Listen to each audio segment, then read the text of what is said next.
அனைவருக்கும் வணக்கம். நான் உங்கள் சமூக விலிகள் மனித உரிமைக்கான நிறுவனத்தின் நிர்வாக இயக்குனர் ஜோயல் பேசுகிறேன். நட்புகளே, இன்று அதிகாலை தேவேந்திரகுல வேளாளர் எழுச்சி இயக்கத்தின் நிறுவனரும் தலைவருமான அண்ணன் கண்ணபிரான் பாண்டியன் அவர்களின் கைது மிகப்பெரிய அதிர்ச்சியை ஏற்படுத்தியது. தொடர்ச்சியாக இந்த திராவிட மாடல் திமுக அரசும் சரி, இந்த அரசினுடைய முழு கைக்கூலியாக செயல்படக்கூடிய தமிழக காவல்துறையும் சரி, அண்ணன் அவர்களை திட்டமிட்டு தொடர்ந்து சிறைப்படுத்தி வருவது மிகவும் வன்மையான கண்டனத்திற்குரிய செயல். ஒரு பட்டியல் சமூக விளிம்பு நிலையில் வாழக்கூடிய ஒடுக்கப்பட்ட மக்களின் உரிமை குரலாக, அவர்களுக்கான தேவைகளுக்காகவும் உரிமைகளுக்காகவும் தொடர்ச்சியாக தன்னை சற்றும் சமரசப்படுத்திக் கொள்ளாமல் போராட்ட களத்தில் மட்டுமே தலைமை பொறுப்பேற்று பயணிக்கக்கூடிய அண்ணன் கண்ணபிரான் பாண்டியன் அவர்கள் எந்த விதத்தில் உங்களுக்கு குற்றவாளியாக தெரிகிறார்? ஒரு போராளி உங்கள் பார்வையில் கலகக்காரன் என்று பட்டால், ஆம், நிச்சயமாக நாங்கள் அனைவரும் சேர்ந்து சொல்கிறோம், நாங்கள் கலகக்காரர்கள்தான். எங்கள் மக்களுடைய ஒட்டுமொத்த உரிமைக்காகவும் குரல் கொடுக்கின்ற வகையில் நாங்கள் கலகக்காரர்கள் என்றால், அந்த கலகக்காரன் என்ற வார்த்தையில் நாங்கள் வாழ்வதை பெருமையாக நினைக்கின்றோம். கண்ணபிரான் பாண்டியன் மட்டுமல்ல, தமிழகத்தில் ஒவ்வொரு மாவட்டங்களிலும் இந்த பட்டியல் மற்றும் பழங்குடி சமூக மக்களுக்காக, அவர்களது உரிமைகளுக்காக தொடர்ந்து போராடி குரல் கொடுத்து வருகின்ற சக தோழர்களையும் இந்த தமிழக காவல்துறையும் தமிழக அரசும் தொடர்ந்து ஒடுக்கி வருவதை அனைவரும் அறிவோம். இப்ப இந்த பட்டியல் மற்றும் பழங்குடி சமூகத்திற்கு ஒரு தனி சட்டம் இருக்கு. தீண்டாமை வன்கொடுமை சிறப்பு திருத்த சட்டம் 2015. இந்த சட்டம் யாருக்காக உருவாக்கப்பட்டது?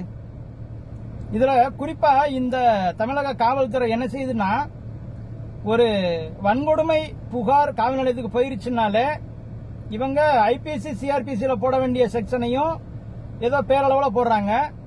இது போக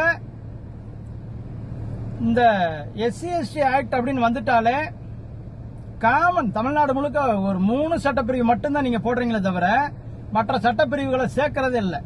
அது என்னென்ன அப்படின்னா, அந்த SC/ST ஆக்ட்னு எஃப்ஐஆர்ல போட்டாலே 31R, 31S, 32 ஆக்ட், இது 3 மட்டும்தான் நீங்க போடுறீங்க. இது போட்டாச்சுன்னா அது SC/ST ஆக்ட் எஃப்ஐஆர் அப்படின்னு சொல்லி முடிச்சிடுறீங்க.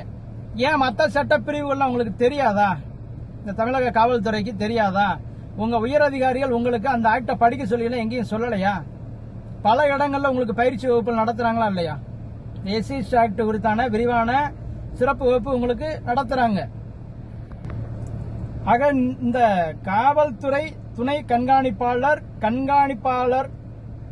பொறுப்பில் இருக்கக்கூடிய உயர் காவல்துறை அதிகாரிகள் தெரிந்தும் இந்த தீண்டாமை வன்கொடுமை 2015 சிறப்பு சட்டத்தின் சட்ட உட்பிரிவுகளை பயன்படுத்த மறுக்கிறீர்கள் என்பதே இங்க நிதர்சனமான உண்மை. இது ஒரு புறம் இருந்துவிட்டாலும் கூட, இந்த SC/ST மக்களுக்கான கமிஷன் ஒன்று இருக்கு. அதாவது தேசிய தாழ்த்தப்பட்டோர் ஆணையம், மாநில தாழ்த்தப்பட்டோர் ஆணையம் என்றெல்லாம் இருக்கிறது. இந்த ஆணையங்கள் யாருக்கு வேலை செய்யறன்னு ஒன்னும் புரிய மாட்டேங்குது. இப்படி எங்க சமூக மக்களுக்காக நாங்க போராடுறோம், இந்த பட்டியல் மற்றும் பழங்குடி சமூக மக்களுக்காக நாங்க போராடுறோம். எங்க மேல அந்த காவல்துறை பொய்யான வழக்கு பதிவு பண்ணது, சில மக்கள் போராளிகளை எல்லாம் கைய உடைக்குது, காலை உடைக்குது, கேட்டா பாத்ரூம்ல வலிக்கி விழுந்துட்டான்னு பொய் சொல்லுது அந்த காவல்துறை. அப்ப அந்த மாதிரியான ஒரு சாதிய வன்மம் கொண்ட, சாதி திமிர் பிடித்த காவல்துறை அதிகாரிகளை நீங்கள் விசாரித்து எங்களுக்குரிய பாதிப்புக்கு உரிய நீதி வழங்குவதோடு உரிய நிவாரணமும் கொடுங்கள் என்று வந்தால், எங்களுக்கு வேலை செய்ய வேண்டிய இந்த கமிஷன் எங்களையே குற்றவாளியாக்குற. நீ யாருக்காக இருக்கன்றது உனக்கு தெரியுதா? பாதிக்கப்படக்கூடிய பட்டியல் மற்றும் பழங்குடி சமூகத்துக்கு உருவாக்கப்பட்டதுதான் இந்த SC/ST கமிஷன். நீ முற்றிலும் எங்களுக்கு எதிராக வேலை செய்யற. அப்ப இந்த கமிஷன் எங்களுக்கு எதுக்கு? தயவு செஞ்சு தமிழக அரசு, இனி எந்த அரசு உட்காந்தாலும் சரி, இந்த SC/ST கமிஷனை திருத்தம் பண்ணிக்க.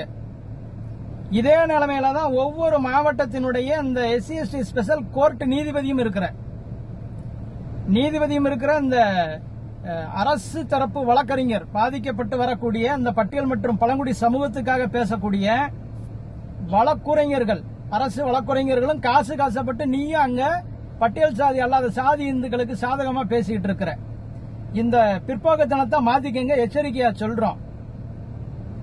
இப்படி எங்களை காக்க வேண்டிய தமிழக அரசும் தமிழக காவல்துறையும் இந்த SC/ST கமிஷனும் ஸ்பெஷல் கோர்ட்டும் அரசு தரப்பு வழக்கறிஞர் அத்தனையும் ஒரு சேர கூட்டாக இணைந்து எங்களுடைய சிறப்பு சட்டத்துக்கு எதிராக எங்களையே குற்றவாளியாக்கி வன்முறைக்கு உள்ளாக்குவது எந்த விதத்தில் நியாயம்? பிறகு எப்படி நாங்க சட்டத்தை நம்புவோம்? ஒரு சட்டம் இருக்குன்னு சொல்ற அந்த சட்டத்தை கடைபிடிக்க வேண்டிய எந்த துறையும் கடைபிடிக்காதப்ப சக மனுஷன் நான் எப்படி கடைபிடிப்பேன்? ஒரு கட்டம் வரை நாங்க பொறுமையா போவோம். ஒரு கட்டத்தை மீறி நாங்க மிகவும் வன்முறைக்கு உள்ளாக்கப்படுறோம் தெரிஞ்சாலே சட்டத்தை கையில் எடுத்து திமிரி எந்திரிக்கத்தான் நாங்க நினைப்போம். அப்ப அந்த வகையில அண்ணன் கண்ணபிரான் பாண்டியன் அவர்களின் கைதை உடனடியாக இந்த தமிழக அரசும் தமிழக காவல்துறையும் கைவிடவில்லை என்றால் தமிழகத்தின் தென் மாவட்டங்கள் முழுக்க ஒரு மிகப்பெரிய புரட்சி வெடிக்கும். அது தேவேந்திர குல வேளாளர் சமூகம் மட்டுமில்ல, இந்த விளிம்பு நிலையில் இருக்கக்கூடிய பட்டியல் மற்றும் பழங்குடி சமூகம் எல்லாம் இந்த அரசிற்கும் இந்த காவல்துறை அதிகாரிகளுக்கும் எதிர்ப்பாக ஒரு சேர ஓரணியாய் கிளம்புவோம் என்று எச்சரிக்கையாக பதிவு செய்து கொள்கிறேன். எனவே உடனடியாக தேவேந்திர குல வேளாளர் எழுச்சி இயக்கத்தின் அண்ணன் கண்ணபிரான் பாண்டியன் அவர்கள் விடுதலை செய்யப்பட வேண்டும்.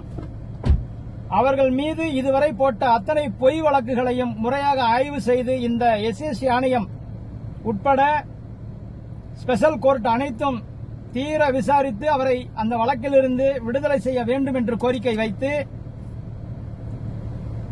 மீண்டும் நாங்கள் எச்சரிக்கையாக சொல்கிறோம்.